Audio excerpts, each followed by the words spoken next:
programa Sérgio Santoro aqui pela sua TV Claré, ao vivo para 50 cidades. Eu tô falando e a câmera tá no Jorge. Cadê os meus amigos aqui do estúdio? Bom. Tô mostrando o negão toda hora aqui, pô. Tá certo que eu sou feio, mas o negão é mais bonito aqui. Não tem jeito. Eu vou agora falar com um grande amigo meu. Eu conheço ele há alguns anos e ele lida com alguma coisa que eu adoro, que é direito consumidor, né? Nós temos isso em comum e o Jorge continua tocando.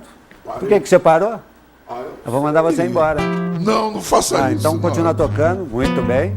Vou falar com meu amigo Anderson Gianetti, ex-diretor do Procon de Campinas. Como vai? Por favor. Esse programa aqui tem uma versãozinha meio de Jô Soares, né? Mas você sabe, né? O câmera disse que eu tenho que correr atrás de mim. O pessoal da operação tem que... Mas não tem jeito, não. Mas eu queria dizer que você pode ligar pra gente, 2111-7000, e-mail, Facebook, viu? Estamos ao vivo aqui diretamente dos Estúdios 1. Estúdios 1 não, Estúdio 1 da Rede Claré. Ao vivo. E esse cara que está do meu lado, para vocês terem uma ideia, por 8 anos ele foi diretor do Procon da cidade de Campinas, o maior Procon depois da cidade de Rio Claro, de São Paulo. Você está trocando tudo, está louco, tem que internar eu aqui. O maior Procon depois da cidade de São Paulo, imagina o tamanho da responsabilidade. Claro, é grande também. Mas imagina o tamanho da responsabilidade dele. Hoje fez questão de me fazer uma visita, saiu de Campinas e veio aqui falar direito consumidor. Meu amigo Anderson Gianetti, bem-vindo, Anderson. Muito obrigado, Sérgio. Uma satisfação estar aqui em Rio Claro. Nós conhecemos já há um bom tempo, na época de estudantes, nós vínhamos muito aqui, passeávamos aqui em Rio Claro nos finais de semana, no ginástico, nós íamos lá nos bailes, enfim, né? Então temos muitos amigos aqui, tem uma oportunidade de rever todos esses amigos e uma satisfação estar aqui para falar sobre o direito do consumidor, que é a nossa praia, né, Sérgio? Exatamente. Mas eu até fiz questão, eu particularmente, antes, sem o intuito de te puxar o saco, mas assim, eu conviver com você, a gente encontrava muito no Nordeste, inclusive, em reuniões, né, estaduais, reuniões nacionais da Secretaria Nacional de Defesa do Consumidor. Hoje está complicado aqui. Então, e eu sempre tive você como uma das maiores cabeças de direito consumidor. Eu chamei você de autoridade. Realmente, eu acho que você tem um conhecimento, tá de 10-0 no Sérgio Santoro. Olha que eu entendo direito consumidor, mas o cara aqui é... Não, é verdade. Você é modesto, mas é assim... Nesses 8 anos que você comandou o Procon de Campinas, uma cidade... Campinas, acho que 1,5 milhão de habitantes, mais ou menos? Quase. Menos, acho que 1,2 milhão. Tá, mas é um centro, é uma mini São Paulo. Veja bem, eu comando um Procon na cidade de Rio Claro, agora imagina um Procon na cidade de Campinas. E fez um trabalho, assim, magnífico, a gente via pela mídia, via por comentário, via nas suas participações nas reuniões nacionais. Aquilo foi uma bagagem tanto e você conseguiu realizar tudo o que você queria em Campinas como diretor do Procon? Não deu para fazer tudo não, né? A gente sempre fica com aquela sensação de que poderia ter feito um pouquinho mais, não é? Mas fizemos bastante, sim. Eu já militava no direito do consumidor muito antes, né? Através de uma ONG chamada Instituto de Defesa do Consumidor de Campinas, o IDC, já há mais de 15 anos, né, que nós somos militantes aí nessa área de defesa do consumidor. Então já tínhamos alguma bagagem, sempre buscando nos aperfeiçoar, especializar com cursos, treinamentos, né, nesta área, de modo que quando entramos no Procon de Campinas, a coisa já estava mais ou menos, já tínhamos em mente, não é, qual o projeto de estruturação, foi o primeiro Procon do país a ter reclamações pela internet, através do Procon digital. Copiamos o Procon de Rio Claro ao criarmos um fone 151, que aqui já havia há muito mais tempo, né? Quando nós encontramos com o Sérgio numa dessas reuniões aí em Brasília, falamos, poxa, lá em Rio Claro já tem o Disque 151, caramba, em Campinas tem que ter também, né? O 151 é um número reservado para a defesa do consumidor no Brasil inteiro. Então, onde você for, em São Paulo, em Piracicaba, em Campinas, Rio Claro, o fone 151 é para tirar as dúvidas, né? Enfim, muito foi feito. Algumas questões de âmbito nacional. A região de Campinas é uma região de muito poder aquisitivo e onde se concentram a maioria das empresas, né, que estão no topo no país, de modo que aqui, seja em Rio Claro, em Campinas, em Piracicaba, muitas vezes nós encontramos situações que vão se refletir numa maior ou menor dimensão no resto do país. Foi assim, por exemplo, na questão da telefonia celular, no caso dos aparelhos que dão falhas, né, e que acabam deixando os consumidores nervosos, né, porque você ficar 30 dias sem um celular hoje, ele é um aparelho de mão, ele é um computador de bolso que contém toda a sua agenda, você acessa a internet, você tem uma série de facilidades, ficar sem elas causa um certo transtorno. Foi assim, por exemplo, no questionamento das tarifas de energia elétrica, quando nós debulhamos aí a planilha de custos da nossa concessionária aqui, prestadora de serviços aqui na nossa região, isso acabou até resultando um fruto positivo. Hoje, a Presidência da República anuncia a redução da tarifa de energia elétrica, porque nós descobrimos uma falha no cálculo do modo de tarifação, alguns tributos que eram calculados erroneamente para o lado da concessionária, né? Nós, consumidores, pagamos a mais. O PROCON de Campinas questionou judicialmente, através de ação civil pública, outras questões na área dos planos de saúde, não é? Reajustes de mensalidades, enfim. Nós tivemos uma atuação que foi muito positiva na defesa dos direitos dos consumidores. Criaram certas jurisprudências, não é, no país inteiro. A jurisprudência, por exemplo, que autoriza os PROCONs a investigarem e fiscalizarem casos de cartel. O PROCON de Rio Claro, que a gente acompanha, é bastante dinâmico, conseguiu conter a alta de preços dos postos de combustível. Por quê? Nós tivemos uma experiência em Campinas há mais de uma década, né, em que o PROCON vinha sendo impedido pela Justiça de analisar casos de cartel e dumping, dizendo, isso aí não é atribuição de PROCON, é atribuição do CAD, do Conselho Administrativo de Defesa Econômica lá em Brasília. Ou seja, se o consumidor reclamar que o posto de gasolina está com preço muito parecido, tem que ir lá até Brasília. Não, nós questionamos judicialmente e ganhamos no Superior Tribunal de Justiça, no STJ em Brasília, o direito para que os PROCONs do Brasil inteiro, onde os consumidores moram, é onde? Não é em Brasília, não é na capital, é no município, não é?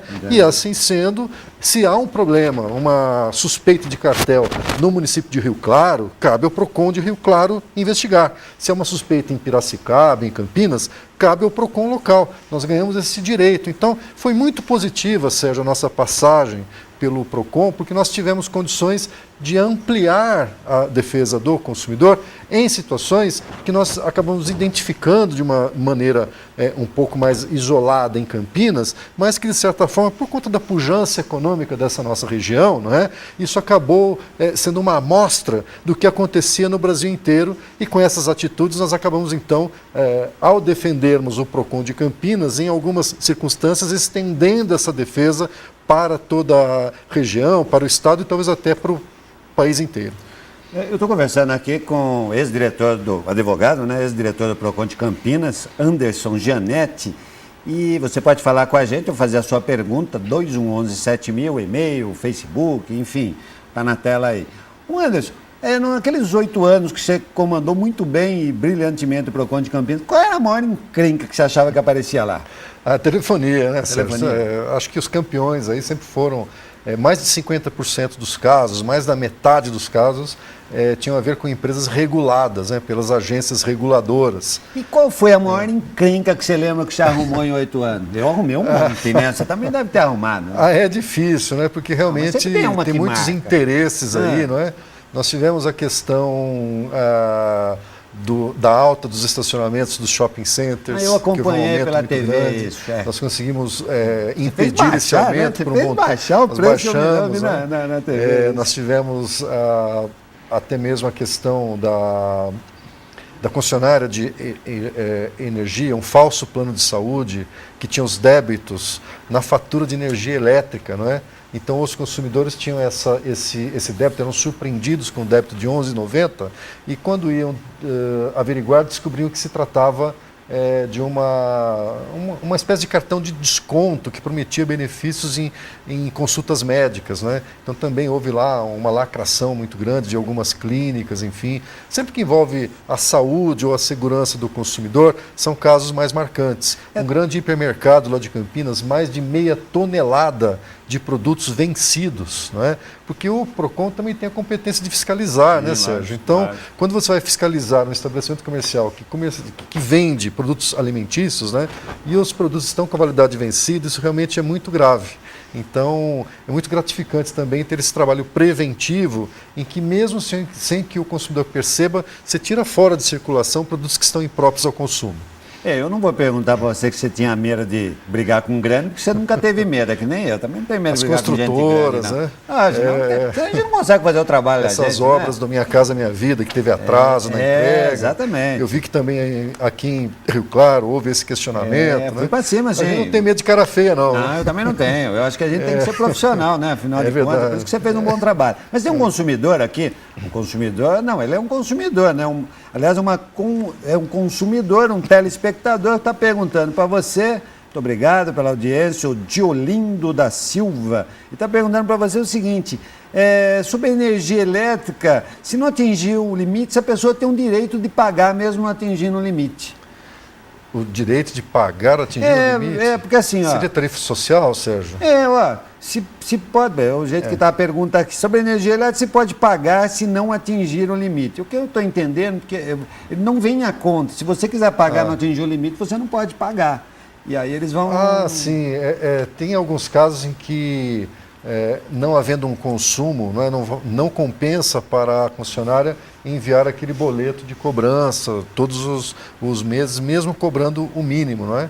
Então, espera-se que se atinja determinadas cotas para enviar. Isso principalmente em energia rural é que acontece isso, viu, Sérgio? Rural. Quando ocorre de, enfim, não valer a pena visitar constantemente aquela área que tem poucos consumidores, não é? Mas eu creio que pelas normas existentes hoje, por conta das resoluções ANEEL, né, a Agência Nacional de Energia Elétrica, e não é possível você pagar mesmo quando não venha a conta, né? Só por via judicial, né? Nós temos um dispositivo no 890 do Código de Processo Civil que possibilita que você consiga em pagamento, né? Mas aí é um procedimento tanto quanto complexo, demanda ir no banco que existe dentro do fórum para fazer um depósito, enviar uma carta com aviso de recebimento informando que houve esse depósito na conta de poupança no CNPJ da concessionária. Então é meio complexo. Eu acho que vale mais a pena aguardar que a fatura chegue para fazer o pagamento aí periódico, né? Anderson, você continua ainda ligado ao direito do consumidor em Campinas? Eu sei que você fez seu escritório de advocacia. Continua? Sim, atualmente estamos presidindo a Comissão de Defesa do Consumidor da OAB de Campinas. Tivemos agora no dia 15 de março, foi o Dia do Consumidor, um evento lá envolvendo planos de saúde, né? E também atuando na ONG lá de Campinas, no IDC, Instituto de Defesa do Consumidor de Campinas. Continua. Que tem alguns atendimentos a público e também algumas ações civis públicas, né, nessa área de defesa do consumidor. Nós pegamos aí nos últimos anos, tanto eu quanto você, talvez uma das melhores fases de PROCON, que foi o fortalecimento dos PROCONs, que começou a aumentar os poderes. E agora a presidente Dilma anunciou recentemente, né, que ela vai fortalecer ainda mais. Você acha que o cidadão, as pessoas vão passar, os maus comerciantes profissionais, etc., eles vão temer mais ainda o PROCON? Então, é aquela história, né? Muitas vezes no PROCON a gente via situações em que a gente ficava de mãos atadas, né? Veja, por exemplo, quando você faz uma compra pela internet e não chega, né? Então, olha, o Dia das Mães está aí, né? Agora em maio está para chegar o Dia das Mães, você faz uma compra e o site te promete entregar até o Dia das Mães. Se não entregar até esse dia, só no ano que vem, né? Não adianta entregar no Natal ou no Dia dos Pais o presente da minha mãe. Então, realmente, tem data para chegar. Então, tem situações que o PROCON fica de mãos atadas, porque não tem condições de obrigar o fornecedor e o consumidor acaba sendo direcionado ao Poder Judiciário. Então, a presidente Dilma, né, anunciou no dia 15 de março, Dia do Consumidor, algumas alterações para fortalecer os PROCONs. É um projeto de lei que está indo para a Câmara dos Deputados, segundo o qual o PROCON passaria a poder, caso venha a ser aprovada essa lei, a aplicar multa diária em caso de atraso. Que eu acho ótimo. Outras situações, tem situações que o PROCON faz um acordo, então a empresa vem até o PROCON conversa, se compromete a resolver o caso do consumidor, mas não cumpre. Não é? Então, esse acordo que foi feito, caso o consumidor fosse para o judiciário, não necessitaria, não é, que houvesse todas aquelas audiências, que o consumidor comprovasse, enfim. O acordo já iria direto para a fase de sentença, para que o juiz, enfim, determinasse, não é, uma solução mais rápida para o caso. Então, todas as mudanças que visam melhorias, agilidade, são sempre bem-vindas. Só que ainda depende de uma aprovação, através de projeto de lei, dos deputados que o povo elege. Né? Então, nós temos que aguardar aí se haverá na agenda do nosso Congresso, da nossa Câmara dos Deputados, o interesse político, né, de fortalecer. Lembrando, Copa do Mundo está aí, Olimpíadas está aí, o Brasil virou a bola da... Antigamente, Sérgio, a gente, quando era criança na escola, ouvia dizer que o Brasil é o país do futuro. Né? O futuro chegou. Hoje, a grande maioria da população brasileira tem acesso ao mercado de consumo. Consome, está comprando casa, comprando carro, eletrodomésticos. Não adianta nada ter acesso ao mercado se os produtos e serviços não forem de qualidade. É por isso que é importante investir, tornar a defesa do consumidor uma política de Estado, para que haja qualidade, para que haja cobrança, para que os órgãos públicos, como é o caso do PROCON, estejam aparelhados, equipados, com gente capacitada, com estrutura, para poder fazer valer os direitos dos consumidores, porque senão o país do futuro vai acabar sendo um grande fiasco. Não é? Nós vamos trazer aí uma série de turistas estrangeiros, vão vir para o Brasil, agora já tem a Copa das Confederações, no ano que vem, Copa do Mundo, vem o mundo todo, o Brasil virou o centro das atenções. Nós não podemos correr o risco de passar vergonha nessa condição. Vai consumir um produto, um serviço e não vai ter como reclamar, não vai ter... Isso vale não só para os estrangeiros, mas deve trazer também bons frutos para nós brasileiros que exigimos produtos e serviços de qualidade. Agências reguladoras que funcionem, que realmente façam as punições valerem contra as empresas de telefonia que insistem em desrespeitar os consumidores, os planos de saúde que estão aí agora obrigando a ter ouvidorias para defender os consumidores. Não é? Então, todos esses órgãos reguladores têm uma resistência muito grande. Parece que na lei deles está escrito que eles têm que defender o consumidor, mas eles se acham isentos a esse dever legal. Então, pelas determinações que estão sendo emanadas da Presidência da República, existe hoje uma Secretaria Nacional de Defesa do Consumidor, com status de ministério, que pode cobrar mais qualidade nesses produtos e serviços. É isso que nós esperamos. Muito bem, e eu espero que você... Eu ainda vou